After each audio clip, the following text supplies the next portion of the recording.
עכשיו אנחנו נדבר על, איך נקרא לזה? קרקסאות. זהו גיא לב, שהוא, זה השיעור הראשון שלנו, למי שלא הבין. שיעור ראשון, סדנאות, ניהול ומנהיגות, דרך אימון בג'אגלינג. באמת גיא לב הוא בוגר בית הספר הבינלאומי לקרקס, וזה תסביר לי איך בחור נחמד ישראלי, ציוני כמוך, נוסע ולומד קרקסאות, מה הוא יעשה עם זה בארץ? יש הרבה מה לעשות עם זה בארץ, האמת. אחרי שנסעתי להגשים סוג של חלום להצטרף לקרקס, אז אני הגעתי לארץ וראיתי בעצם מה אני יכול לעשות עם הג'אגלינג מעבר ללהופיע.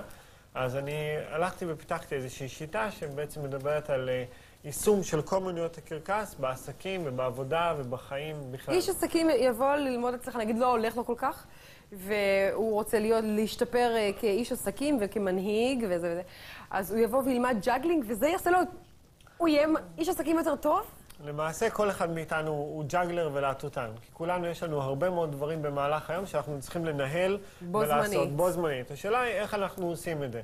עכשיו דרך, אפשר כאילו מצד אחד לבוא ונורא להילחץ, ואוי ובואי יש לי המון כדורים בידיים.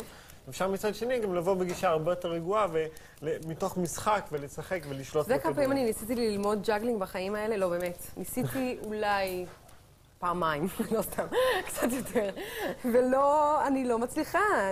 תלמד אותי איך עושים את זה. ומה זה אומר עליי, שאני אשת עסקים גרועה? לא, זה רק אומר שיש דברים מסוימים שצריך לפתור בדינמיקה שלך מול הכדורים וזהו. טוב. זה הכל. אז נתחיל דווקא בכדור אחד. שבכדור האחד, בעצם מה שנעשה, יש לנו מרכז, אנחנו עומדים ככה הסנטר שלנו, עומדים ככה יציב, היד ב-45 מעלות, ואנחנו זורקים את הכדור דרך המרכז למעלה.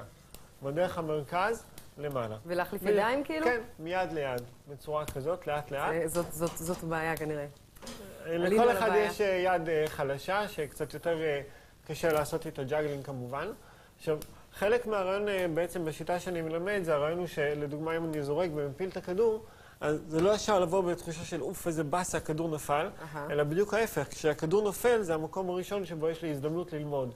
בעצם אני לא רואה בזה כטעות או ככישלון, אני רואה בזה בדיוק ההפך, סוג של הזדמנות. איך אתה מסביר לי את החוסר הצלחה הזאת כהצלחה, או משהו ללמוד בו?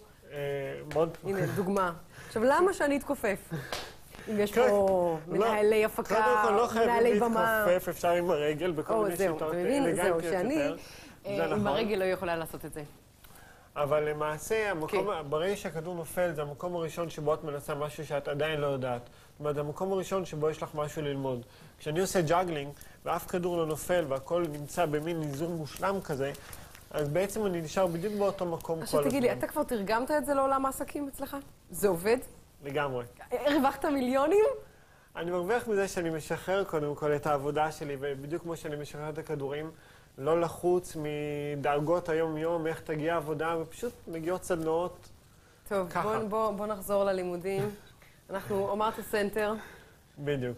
ותנסי אחרי זה כמובן לשחרר את הכדור, פשוט בצורה רכה ועדינה, לא לפחד, לא לדאוג אם הכדור ייפול, לא ייפול. למעשה, תוך כדי הסדנאות יש משפט קסם שנקרא לא אכפת לי. לא אכפת לי. בדיוק. לא אכפת לי, ככה עוברים וזורקים כדור. לא אכפת לי. יפה. לא אכפת לי. ואז מתוך המשחק הזה בעצם כבר מצליחים להתקדם הרבה יותר מהר, כי אין את הלחץ ואת המתח, מה יקרה אם הכדור ייפול. אוקיי, לא אכפת לי שהכדור ייפול. בדיוק. לא אכפת לי. אחרי זה לוקחים... ראית איזה קטע?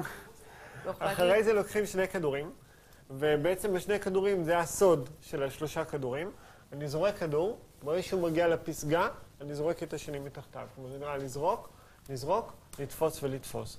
רובנו כל הזמן זורקים ומעבירים את הכדור.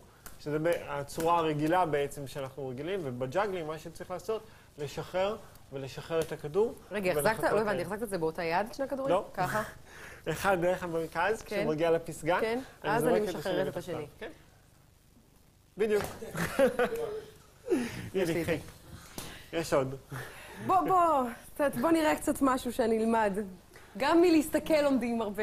זה נכון, יש הרבה שיטות, הרבה סגנונות למידה. אני למדתי בכלל מספר, שבו היו מאוירים כל מיני ג'אגלרים, והייתי צריך לנחש פחות או יותר מה עשו. היום בג'אגלינג בארץ כמובן יש הרבה יותר... עכשיו, אני מבינה שהבאתי איתך עוד כמה דוגמאות של הג'אגלינג. כן, למעשה תמיד אומרים לי כמה כדורים אתה עושה, כן? אני מקווה שיש לנו פה קצת יותר גומה, כן? אז כאילו 5 כדורים, זה נראה וואו, זה מרשים והכל. זה נורא קשה. אבל לא, זה לא קשה. זה הדבר הכי קשה בעולם. אבל למעשה, בדיוק ההפך, בג'אגלינג אולי היותר מקצועי, דווקא השליטה בכדור אחד והתקשורת שלי עם הגוף עם זה, זה הרבה יותר קשה.